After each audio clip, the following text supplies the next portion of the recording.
Hello, boxing fans around the world. Thank you once again for joining us. Another episode of Talking Fight, where we talk about the Olympics. In particular, we talk about boxing. And I think you've got some updates for us today. Do you not, Christian? Oh, absolutely, Graham. Absolutely. I was just last night. There's a couple of things I want to cover. I should start off with here. One, we're going to talk about the state of the games themselves, and there's a couple of fighters that I want to talk about today. One I promised you yesterday, which is Eldrick Rodriguez, who's been named to the refugee team, and there's another fighter out of Afghanistan I want to talk about today. But first, we're going to get to the actual games themselves and the state of what's been going on since the last time we covered this. Now, just last night, I had the opportunity to sit down with a friend of ours, a mutual friend of ours, Jonathan, in his backyard. And we were having a bit of a conversation, sharing a scotch. And to my delight, through the backyard a few minutes later, who should happen to walk through but Talkin' Fight's own Derek Page.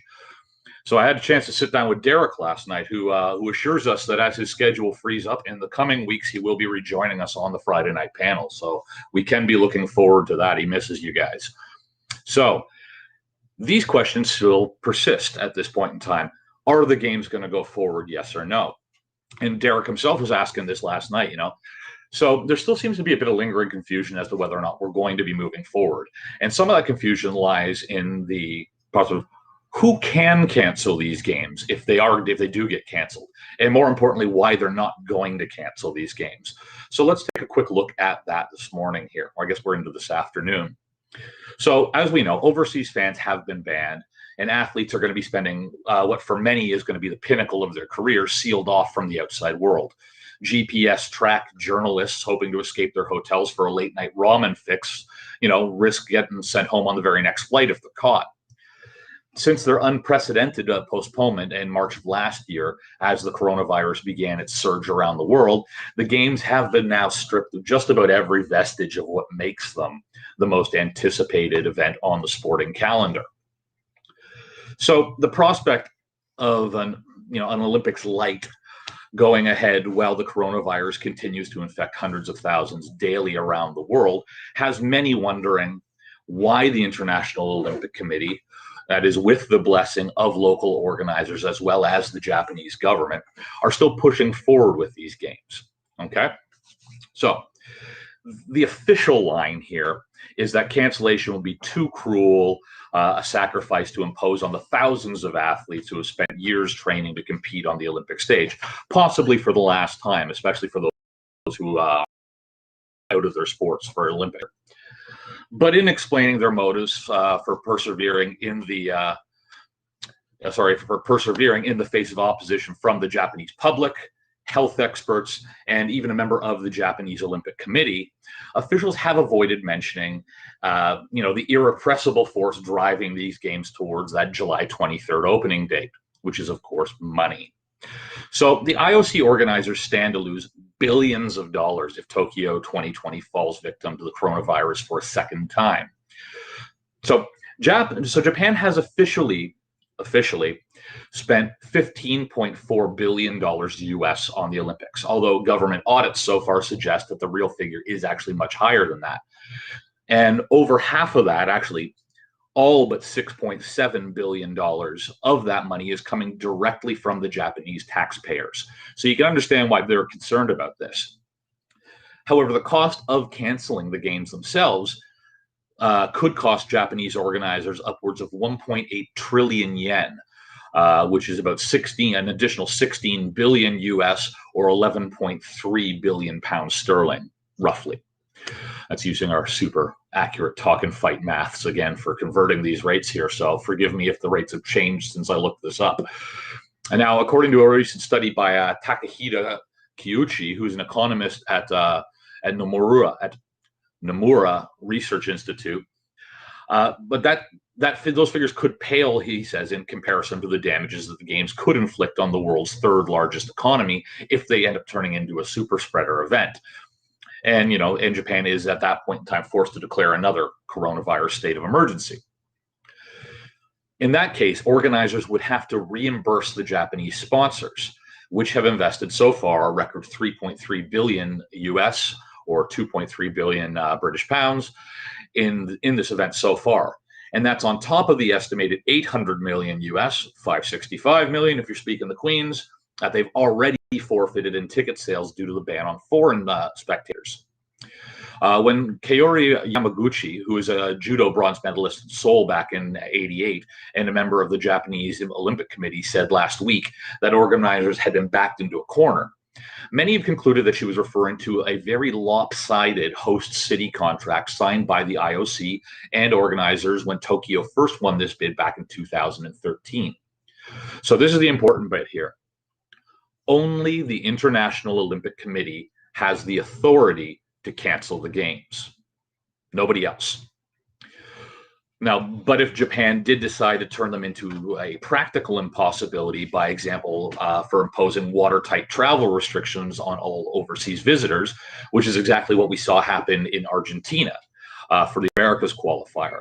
So whereas the IOC would have been perfectly happy, or the boxing task force would have been perfectly happy to go on with that, the government of Argentina put such strict restrictions in place, making it practically impossible to hold that tournament. And that's why that was canceled, and we got saddled with this boxing task force ranking system here in the Americas for our athletes.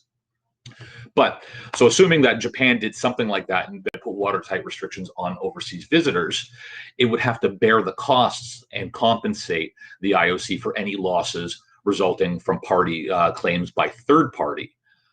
Okay. So Leon Farr, who's a senior associate at Onside Law, which is a London-based firm that specializes in sport, says that Tokyo could be in breach of that host city contract if they refuse to host the games.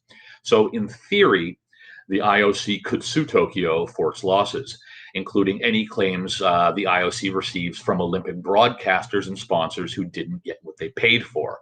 And those claims alone could also run into the billions. The prospect of an IOC-led cancellation as such are practically nil. The organization depends on selling broadcasting rights for almost 75% of its income, with another 18% coming from their top 15 sponsors alone.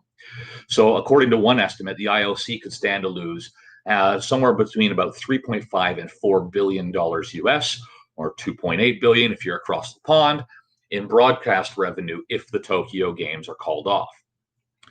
So this week, the IOC's biggest, just to give you guys an example, this week, the IOC's biggest single source of income, which is the US broadcaster, NBC Universal, confirmed that it was stepping up preparations for 7,000 hours of Olympic coverage across 8 networks and multiple platforms. Now, they're not the only ones, though, looking to benefit from this. Japan's Prime Minister, Yoshihide Suga, has indicated that not even the elected government of a sovereign nation can stop the IOC, also stands to gain from these gains. Now, his Liberal Democrat Party is practically, as things stand right now, are practically guaranteed a victory in this autumn's upcoming general election. But Suga himself must first face off against potential challengers at a leadership election in September. And he has reportedly calculated that a relatively trouble-free Olympics would boost his chances of leading his party in the polls about a month after that. So we've got a few people here, Graham, all looking to lose billions of dollars on top of the billions of dollars that have already been spent. And with the fact that the government and, health officials, are being consulted as to how can we move forward in the safest way possible, they're definitely not being given a voice as to should we move forward regardless. And that decision is completely out of their hands and falls ultimately on Thomas Bach, who is the president of the IOC, who has indicated that every step of the way we are moving forward. You will be seeing games in Japan on the 23rd of July. But that just gives you, that's just to try to hopefully clear up some questions that have still been lingering as to who can cancel the games, and more importantly, why they're absolutely 100% not going to cancel the games. So at this point, the only way that these games aren't going to move forward is if Japan puts in absolutely crippling travel restrictions that would prevent and cancels all the visas they've already issued to prevent the athletes from physically showing up. which would also be hard as some athletes have already started converging on Japan, as various training camps are being held in different parts of the country right now for different national Olympic committees. We heard just last week, unfortunately, that the Kenyans lost their training camp when the city that they were looking to hold that camp in, of Kurume in the southern Japan, canceled on them, saying that, sorry, we've had to turn your training facilities into vaccination centers. So some of these athletes are already in Japan, so we're definitely going to be seeing this move forward. So at this point, it's kind of a moot point, but I hope that clears up some of the lingering questions that we've been seeing. So let's move on now and start talking about some actual boxers that we're going to be seeing at these Olympics. And first off, as promised yesterday, we're going to talk about Eldrick Sala Rodriguez, originally from Venezuela, and he's going to be competing as part of the International Olympic Committee's refugee team at Tokyo in July. So Eldrick Sala Rodriguez had dreamed about going to the Olympics since he was a kid. Many of us did. So at the age of 18, Eldrick earned a place on Venezuela's national team, and he was part of that team for about 7 months until he and the other new members of the team were let go for no other reason than lack of funding and resources. As violence and poverty in his native country grew, the 24-year-old boxer had no choice but to leave, even though seeking safety would jeopardize his lifelong ambition of competing in an Olympiad for his country. Now, when he was invited to a boxing tournament in nearby Trinidad and Tobago in 2018, Eldrick sought asylum when he was there in the Caribbean island nation, leaving friends, family, and Olympic prospects behind. He worked odd jobs to survive, but continued to hone his boxing skills on the off chance that he could find a way of qualifying for an Olympic team. Of that experience, he says, there was not a day when I didn't think about going to the Olympics, when I didn't think about boxing. When I was mixing concrete, I was thinking about how this would help my boxing career. When I was cutting grass, I was thinking about how this will help my boxing career. When I was painting a house, or whatever it was I was doing, I always had in my mind what I wanted to do and where I needed to go. Currently, more than 5 million Venezuelans, which approximately the entire population of Ireland, to give you an idea there, are currently living outside of their country. An estimated 24,000 Venezuelan refugees and migrants are currently living in Trinidad and Tobago, many after having made the perilous sea voyage across the Columbus Channel, which separates the two nations, in less than seaworthy vessels. Now, Eldrick himself got his start in boxing at the age of 9, after a gym near his home in the Venezuelan capital of Caracas began offering free lessons to neighborhood kids. 4 years later, in 2012, Eldrick won his first national championship in the 15-16 age group. Now, he says this was the greatest feeling you could ever have, because you're number one. Everything is on you, and it feels just great. Good for him. So the initial taste of victory stayed with him, helping fuel his Olympic dreams, even when they seemed impossible. But even in the darkest days, when Eldrick was eking out a living wage, working as a day laborer in Cuva, which is a town on Trinidad's western coast, he saw reasons for hope. First, there was a surprise win in a hastily organized match in that country that country's National Boxing Association had invited him to take part in. He said, I hadn't been training prior to the event, and I was sick, but I still managed to win. He says, to me, that proved plenty. Then came something even more promising. Eldrick was scrolling through Instagram one day when he spotted a post about the refugee Olympic and Paralympic teams. So the 2016 Summer Olympics in Rio de Janeiro, Brazil, marked the very first time that refugees from around the world competed in the Games on special teams. Eldrick sent emails inquiring about the program to just about everyone he could think of, his persistence paying off. In December, Eldrick was awarded an IOC scholarship and now has been named to the Olympic team, saying, when I got the approval to the program, I felt that I was back on my path. I feel alive again. Now, freed by the scholarship from the daily grind of day labor, Eldrick devotes much of his time to intensive training, working out twice daily. And while he does miss the camaraderie and the professionalism of the Venezuela's national boxing team, Eldrick is turning to family for support. His father, who arrived from Venezuela in 2019, is his coach, and his girlfriend, Luz, pardon me, who joined him. Pardon me a second here. Tickle in the throat. His girlfriend Luz, who joined him in 2019, were internet works as his manager as well as his nutritionist. Now he says, I've stuck to this my whole life, and if if you stick to things, there's always a way to make your dreams come true. So that's Eldrick Rodriguez, and we're going to be seeing him at the games, and he's working on an IOC refugee scholarship. Now, someone else I want to talk about here who is actually undergoing similar but slightly different challenges is Ramesh Ramani out of Afghanistan. And someone we may actually see on a refugee team in the future. Hope we don't have to, but maybe we might end up there. So Afghanistan has competed in just 14 Summer Olympic Games in their history, during which the country has notched up 2 bronze medals, both in Taekwondo.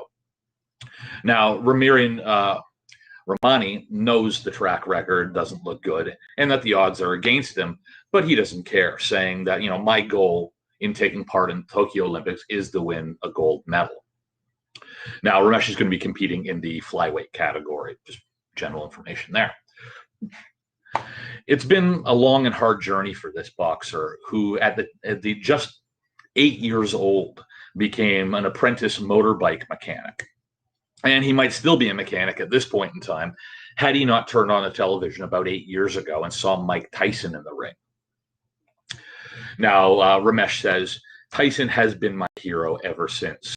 And I was motivated back then to aim for a goal. And that was seeing myself in an Olympic Games. So Ramesh is currently Afghanistan's flyweight boxing champion, which is an amazing feat considering that training gear as well as facilities were and still remain almost non-existent in Afghanistan. Now, sport is at the very bottom of the ladder when it comes to priorities in the country. Now, they were crippled by decades of war and are currently again at a crossroads with U.S. forces planning a complete withdrawal in the coming months. Ramesh's coach, Nesser Ahmad Karazada, noted that we have difficulties in finding training partners for our athletes as we don't have national training camps, which makes everything difficult.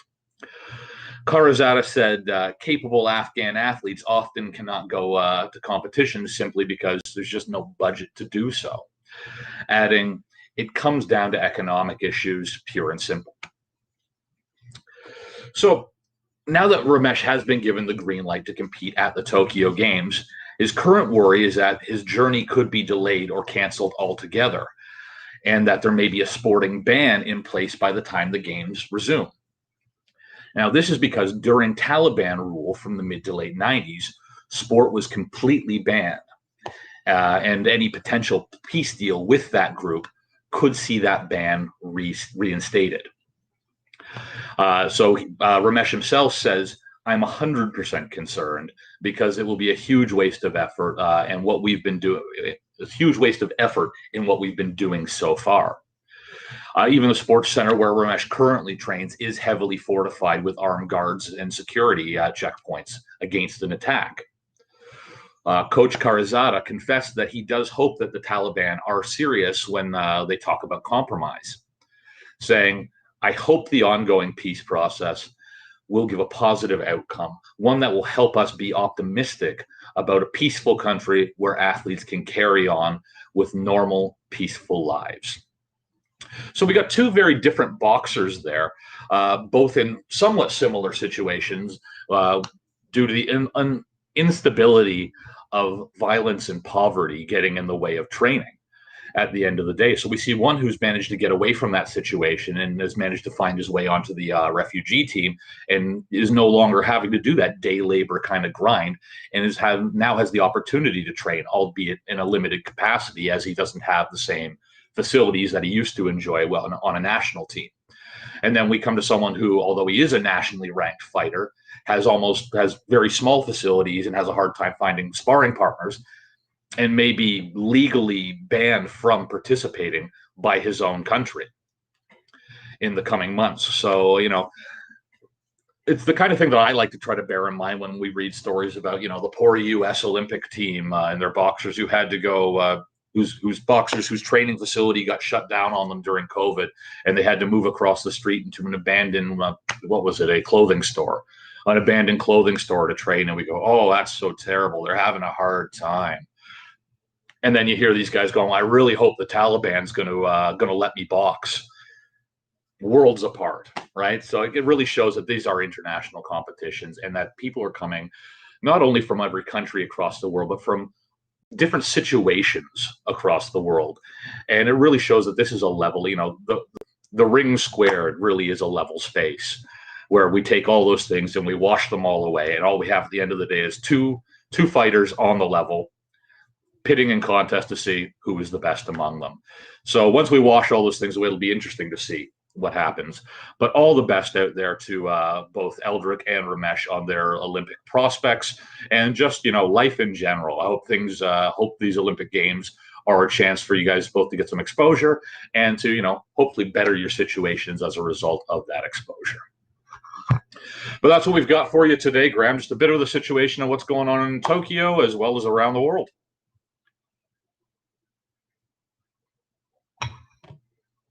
So I've got no audio for you, Graham. Right, there you go. There you are. Thanks very much. I appreciate the update. Very well said, very well explained, by the way, with respect to cancellation, both sides. I'm sure it's never going to happen. It's a huge argument going on in Japan. I know it's not going to happen. Well, it's because the people arguing about it have no authority to get rid of it. Well, only the IOC. My guess is they have nothing to gain from it either. So, but on the other hand, as you've explained, there are a lot of people who have a lot to lose if the games don't go forward. So those forces, I think, will outbalance those few forces that oppose them. Anyway, I'm not laughing. There's a series of ironies there for sure, and you explained it very well. It is money driven at the end of the day, which brings us back to the refugee front. And I'm kind of blown away that there isn't some kind of benevolent fund for the refugee crises ever since the IOC established itself as a governing body and said, you know what, just in case there are wars going on in the world while we have an Olympic competition underway, let's at least see if any of those Olympians have the ability to compete given this fund. I'm kind of surprised they don't have one. But actually, if you look, that's a great point. But if you look at that, Graham, we might actually be seeing something like that coming down the pipeline. Because you got to remember that the IOC normally doesn't administer this tournament. Isn't normally in charge of the boxing tournament at the Olympics. That up until this one was handled by AIBA. Right. And with Umar Kremlev, the president of the AIBA, recently signing that sponsorship deal with JSC Gazprom out of Russia, did a couple of things. First off, it wiped out the AIBA's debts of $20 million right off the hop. They put money up. They put prize money up for the ASBC Asian Championships, about $400,000, I believe that was, split across the categories. And they recently, again, we covered this, I think 2 weeks ago now. AIBA has recently put up a grant fund that is available to all national committees. I think each one of them is eligible for up to 20,000 US to start putting towards their boxing programs. So we are starting to see a bit more money, but that was only announced a couple of weeks ago. So had AIBA still been in charge of this portion of it, we might be able to see something like that moving forward. And if they get reinstated as the governing body for boxing at the Olympic level as well, we may start to see some grants and things like that start to move forward for them as well. But right now they're not involved, which means neither is their money. Right. Right on. Okay. Well, thanks very much again for the update, and we'll see you tomorrow. Is tomorrow Friday? Tomorrow is Friday. Wow, time flies. All right, we'll see you tomorrow at and patios reopen tomorrow. Yes, for those around the world, here in Ontario, our patios for our pubs are opening up. You might see us. We're not back into the patio. We're not back into the pubs yet, but patios and/or beer gardens, again, if you're on the other side of the pond, have reopened as of tomorrow. But you fans out there might recall Christian Broadcasting from a patio. 1 That was month. the last time patios were open here in the city. That was the last day that patios were open here in the city, and that was Easter. That's our dedication to you, knowing that while sitting on a patio, Christian's still gonna go up to the plate, take a I'm swing. still thinking about you guys. Thank you. All right, we'll see you tomorrow for the 2 p.m. show and 7 p.m. show, which should be interesting because we have a special guest coming on, Ryan O'Shea, who's out of Vancouver, and he's actually a boxing promoter, and he's got some things to say about the industry. So it'll be a good show tomorrow night on the panel. Invite everyone to watch, and we'll see you tomorrow at 2. I'll be here.